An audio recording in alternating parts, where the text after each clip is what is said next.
The Raven. Once upon a midnight dreary, while I pondered weak and weary over many a quaint and curious volume of forgotten lore, while I nodded, nearly napping, suddenly there came a tapping, as of someone gently rapping at my chamber door. "'Tis some visitor," I muttered, tapping at my chamber door. "Only this, and nothing more." Ah, distinctly I remember it was in the bleak December, and each separate dying ember wrought its ghost upon the floor.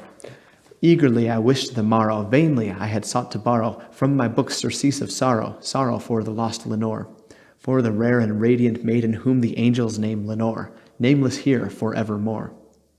And the silken, sad, uncertain rustling of each purple curtain thrilled me, filled me with fantastic terrors never felt before, so that now to still the beating of my heart I stood repeating, "'Tis some visitor entreating entrance at my chamber door.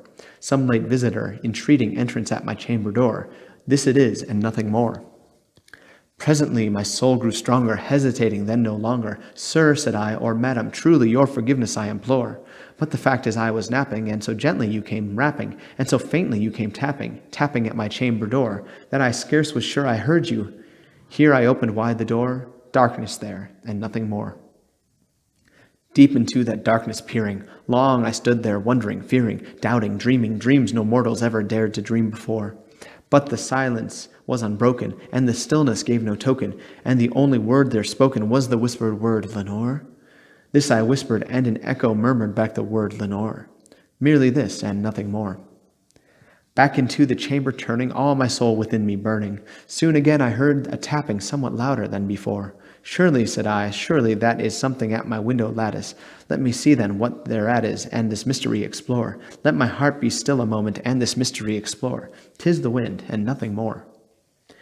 Open here I flung the shutter, when, with many a flirt and flutter, in there stepped a stately raven of the saintly days of yore. Not the least obeisance made he, nor a minute stopped or stayed he, but with mien of lord or lady perched above my chamber door, perched upon a bust of Pallas just above my chamber door, perched and sat, and nothing more.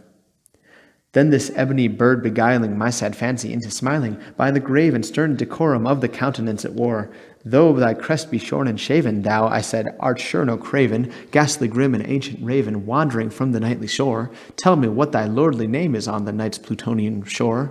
Quoth the raven, "Nevermore."